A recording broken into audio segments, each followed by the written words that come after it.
तो ये छोटी छोटी बातों से, छोटे छोटे विचारों से हम आपको दिखाते हैं आध्यात्मिक जागृति न्यूज की तरफ से कि हमें इस समय जागने का समय आ गया है, और हम अब नहीं जागे तो असंख्य जन्म हमको नाना प्रकार की योनियों में भटकना पड़ेगा। तो नमस्कार दर्शकों, बहुत बहुत धन्यवाद, बहुत बहुत शुक्रिया आपका। करना चाहता हूँ, मोक्ष आपको होगा या नहीं होगा? विचार तो मोक्ष का है। मोक्ष की बात है कि मोक्ष हो जाता है, तो मोक्ष किस चीज से होगा, कौन सा मंत्र है, नाम जपने से होगा या कहीं घूमने से होगा या तीर्थों पे जाने से होगा? हमें एक इंसानी चोला मिला, और इंसान के लिए रामायण में ये बताया कि बड़े भाग मानस तन पावा, सुर दुर्लभ सद्ग्रंथ। तो मनुष्य को भगवान की भक्ति यानी राम की भक्ति करनी चाहिए।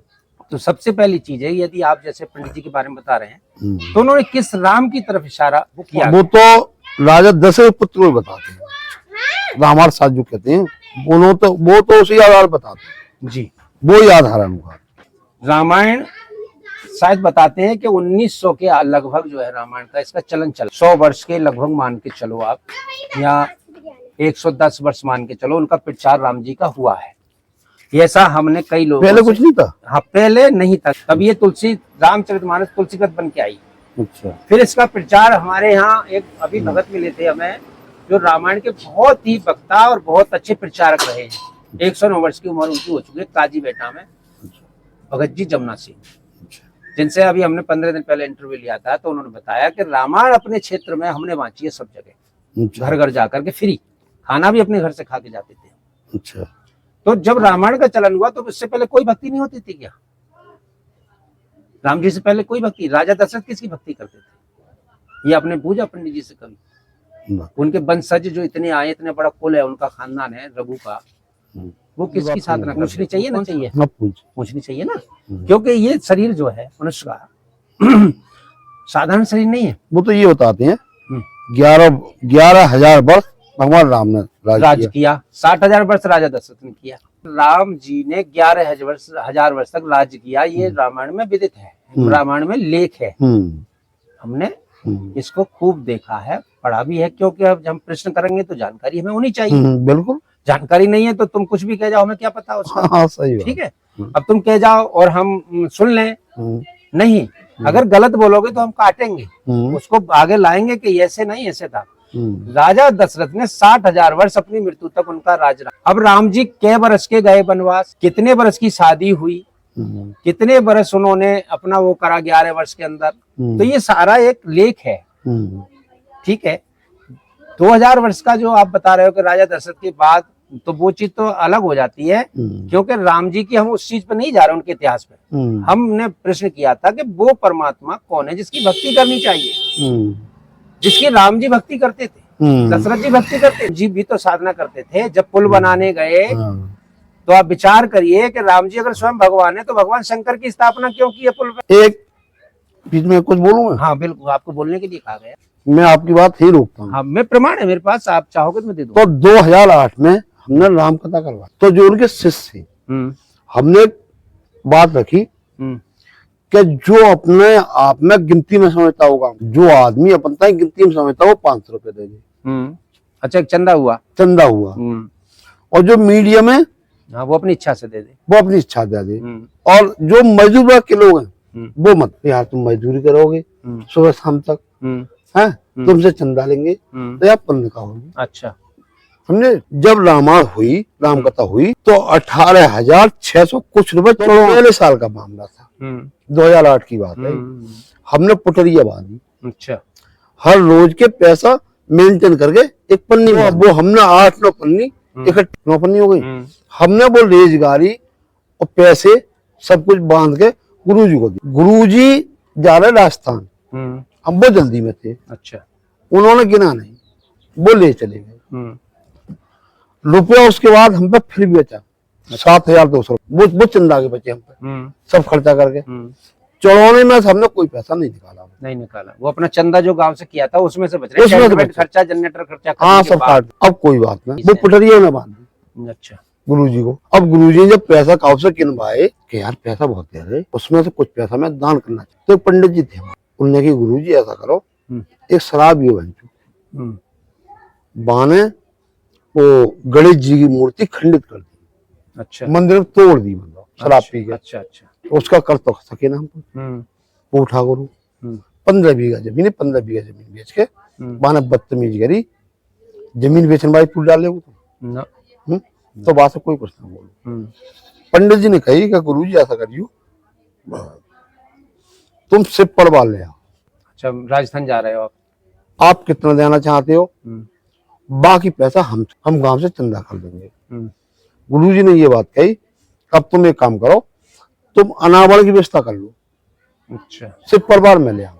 हाँ, अभी एक चीज यहाँ पे एक प्रश्न आ गया, और आध्यात्मिकता जानकारी जब हो गई है तो मैं प्रश्न करने लगा हूँ। हमारा मेन मकसद है कि हमें मोक्ष कैसे प्राप्त होगा, वो कौन है परमात्मा जो मोक्ष का अधिकारी, मोक्ष देता है। जैसे आपने अपने आप ही मंदिर बनाया, प्रश्न ही आ गया, अपने आप ही आप पूजने बन गए, पूजने तो मनुष्य तो बहुत ऊंचा हो गया ना भगवान से। फिर मनुष्य तो बहुत ऊंचा हो गया जो भगवान को स्वयं तो स्थापित करे, स्वयं भी पूजा करने लगे। क्या ऐसा है कहीं? ना, गलत है, गलत है, गलत है। जिस भगवान ने सारा संसार एक पल में रच दिया, आज तक मैंने कई महात्माओं से पूछा है कि 7 दिन क्यों है, ये 7 दिन ही क्यों बनाए भगवान ने, इस परमात्मा किसने बनाए ये 7 दिन? तो लोग बताते नहीं, और बड़े बड़े लंबे तिलक, बड़े बड़े वो सब कुछ है। लेकिन अब हमें पता लगा कि 6 दिन में सृष्टि रची, 7वें दिन तखत पे जा विराजा। अच्छा, तखत पे जा विराजा यानी बैठ गया राजा की तरह। अच्छा, क्या हमारे ऋषियों ने वेद नहीं पढ़े? वेद में साफ लिखा है, वेद में ये भी लिखा है कि वो परमात्मा इतना दयालु है, रहमान और रहीम है, रब्बुल आलमीन है। ये कुरान शरीफ में भी लिखा है कि वो अपने शरण में आए हुए भक्त के सारे दुर्गुण, सारे दुख दूर कर देता है।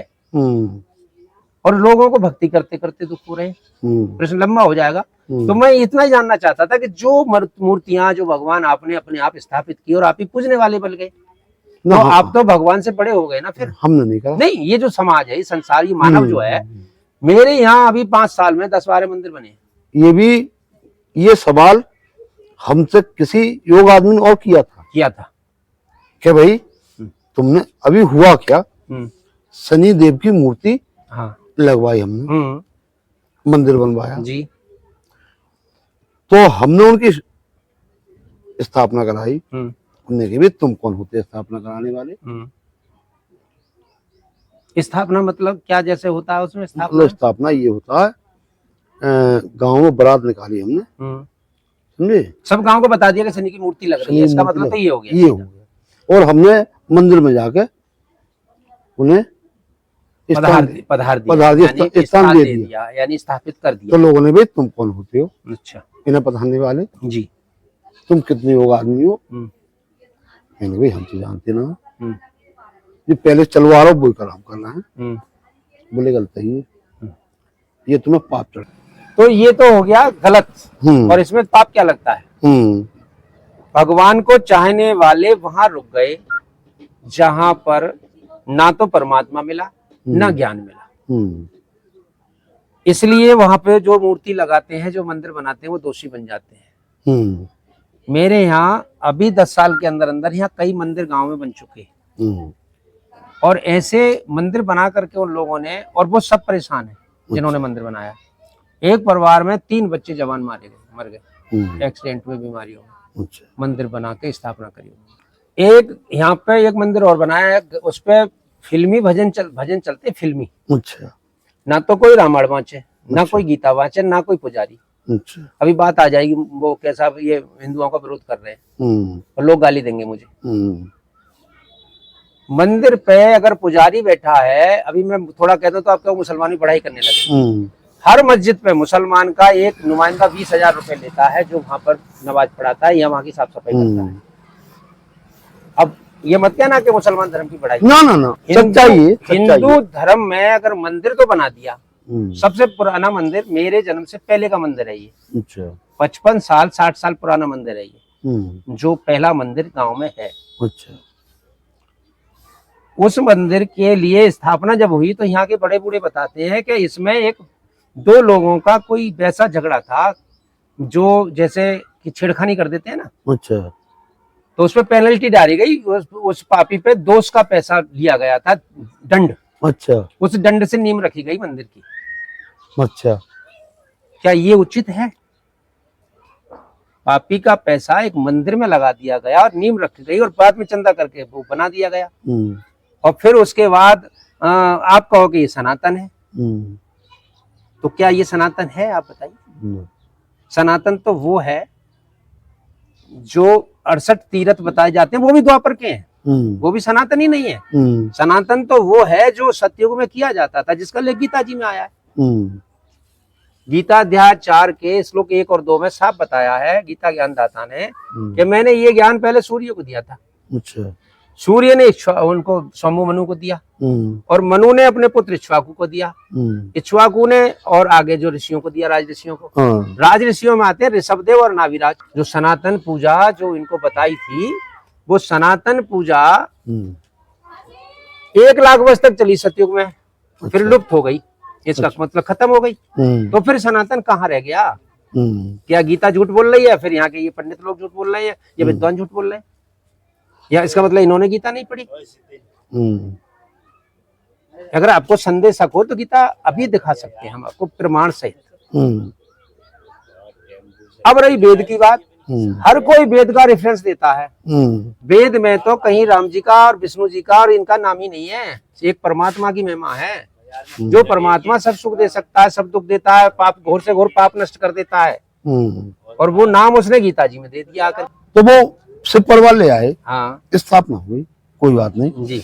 अब उनका 2008 से चलन पड़ा, चलन चल वर्तमान का हो गया, प्राचीन नहीं है। के साथ एक और रहते थे उनके सहयोगी शिव शंकर महाराज, उन्होंने अलग से अपनी पार्टी बना ली। अब क्या हुआ, अब उन्होंने गांव में आए, भाई मेरी राम कथा करा लो। पंडित तो वो भी हैं, पंडित तो वो भी हैं, 350 बीघा जमीन, खाद बीज की दुकान भी है, बहुत कारोबार। बोले मेरी राम कथा करा लो। शिव शंकर महाराज साहब गए कि भाई मेरी रामायण करा लो तुम राम कथा, और मैं कुछ नहीं लूंगा तुमसे, ईमानदारी से, समझे। मैं जो कुछ आएगा वो मंदिर को अर्पण कर दूंगा। अच्छा। हमने राम कथा शिव शंकर महाराज साहब करा, समझे, पिनौनी बानी कराई, उनकी कराई। तो उनने ये बात रखी शिव शंकर महाराज साहब ने कि जो मंदिर के आगे बरामदाना होता है वो गांव के लिए अशुभ होता है। अच्छा। दोषी होता है गांव। अच्छा अच्छा। उनने फर्श तोड़ के 5 ईंटें रख दी। अब हमने उसकी शुरुआत कराई तो 5000 रुपये शिव शंकर माता जेब में धरकर चले गए। ये चढ़ौनी मतलब 5000 रुपये है ना, और बाकी जो ढोलक बजा रहे, बाजी बजा रहे, उन्हें कपड़ा दे, उनकी दक्षिणा लगती है 51 रुपये शिव शंकर माता दे। उनने 51 पैसे बना जीवान से कही हुई बात। अच्छा, समझे। उनने बाकी ये तो वो हो गया जो मोह माया को कहते हैं, मोह माया छोड़ो। अब आपको ये तो ज्ञान हो गया कि मोह माया किसको है, मोह माया में कौन है। हम तो कह रहे हैं दान करो, तुम्हें वहां जाकर मिलेगा। ये शब्द परमात्मा का कहा हुआ है कि गुरुबिन माला फेरते, गुरुबिन देते दान, और गुरुबिन सब निष्फल गया पूछो वेद। ये परमात्मा का वचन है, ये 5वें वेद की वाणी है मैं जो आपसे बोल रहा हूँ। अब एक विचार करिए कि इसका फायदा इन लोगों ने उठाया, ये गुरु बने, औरों को मोह ममता माया बताते रहे और आप अपने घर करते रहे। क्या ये उचित है या अनुचित है? मैं बस इतना जान। कर्म करना, कर्म कौन सा जो रामायण में बताया। अब कर्म की बात है, कर्म प्रधान विश्व रच राखा, जो जस कीन सो तज फल चाखा। ठीक है, कौन सा कर्म? सत्कर्म। सत्कर्म कौन सा होता है, कैसा होता है, क्या व्याख्या करेंगे आप? नहीं। एक उदाहरण देता हूँ। आपके घर में कोई बीमार है, बहुत सीरियसली है, उदाहरण है, एग्जाम्पल, और वो हॉस्पिटल में भर्ती है, यानी कि वहां पे एडमिट है, और डॉक्टर ने कह दिया है कि 30 सेकंड है आपके पास, 30 मिनट, और यहाँ से 100 किलोमीटर दूर दवा है। जैसे हनुमान जी को सुसैन वैद्य ने कहा था संजीवन बूटी द्रोणागिरी पर्वत में मिलेगी, और आपको रात रात के भीतर ही लानी है, और बाधा भी उनके सामने कई आई, सूर्य निकलने से पहले कई बाधाएं आई हैं। सूर्य निकलने से ब्रह्म मुहूर्त से पहले आ जाए, रात रात में ही, तब तो मैं बता सकता हूँ, अन्यथा नहीं। ऐसे ही डॉक्टर ने कह दिया कि ये 100 किलोमीटर दूर से दवा आनी है, इंजेक्शन वहां मिलेगा और आपको लाना है, और आप पे सवारी का साधन नहीं है, आप पे किसी तरह की कोई ऐसी चीज नहीं, और आप अब दौड़ लगाते हैं, दौड़ लगाते हुए ट्रैफिक जाम मिलता है, आप क्या वहां लड़ेंगे? और आपका कोई धक्का भी मार देता, आप गिर जाते हैं, कोई कौन ही मार देता है, भीड़ भाड़ भी पड़ रही है, तो आप वहां लड़ेंगे नहीं? आप कोशिश करेंगे, हाँ या ना, लड़ेंगे या नहीं? निकलने की कोशिश करेंगे पूरी। अगर बाधाएं आते आते और आप जो है सब बाधाओं को पार कर जाते हो और किसी से लौट के कुछ नहीं कह रहे हो, तो वो कर्म है सत्कर्म। तो यदि आप पहले ही भिड़ गए, घंटों वहां बिगड़ गए, और 30 मिनट थे, आधा घंटा था आपके पास, और आप जगह जगह इधर से बचे उधर, उधर से बचे उधर, उधर से बचे उधर, फिर भी आप जो है आपको परेशानियां आती रही, यदि आपने धैर्य धारण कर लिया तो आपका सत्कर्म है। आज उन ऋषियों को ले लो जो नेक नेक बात पे श्राप देते थे, नेक नेक बात पे भस्म कर देते थे, वो भस्म का डर हो गया तभी तो ये सब पूजने लगे। ये ऐसे चला था ये चलन, इसका फायदा उठाया परमात्मा की वाणी का। फिर परमात्मा ने ये भी कहा था कि भाई जो चीज जैसे जैसे होगी, क्योंकि ये मानव नहीं मानता, पहचान नहीं भगवान की इसको, स्वयं भगवान सामने खड़े हो जाएं तो नहीं जानता, इसलिए कहा गुरु बिन माला फेरते। गुरु के बिना आप भगवान को नहीं पा सकते, गुरु के बिना आप जैसे नारद जी ने बिना श्राप दे दिया, भेज दिया राम को। नहीं, नारद जी ने गुस्सा में दिया था, वो गुस्सा करने का काम नहीं है संतों का, मैं वही तो कह रहा हूँ। और वो ऐसा श्राप दिया कि वो कितने समय तक दुख उठाए उन्होंने, और जीवन दुख उठाए। जब जन्म हुआ है तो ये कहा है कि ये सुख के धाम पैदा हो गया, जिनका जो जन्म हुआ है सुख के धाम है, उनको खुद ही सुख नहीं मिला, तो वो झूठा हो गया बताने वाला ज्योतिषी। जबकि वशिष्ठ जी विद्वान कहे गए, ब्रह्मा जी के पुत्र हैं और राम वंश के पुरोहित हैं, राम वंश के पुरोहित बने हैं। ब्रह्मा जी कितने युगों से चले आ रहे थे राम जी के इस आशा में, ब्रह्मा जी पुत्र है जी, राम जी की इस आशा में जन्म होगा भगवान का, विष्णु जी का यहाँ।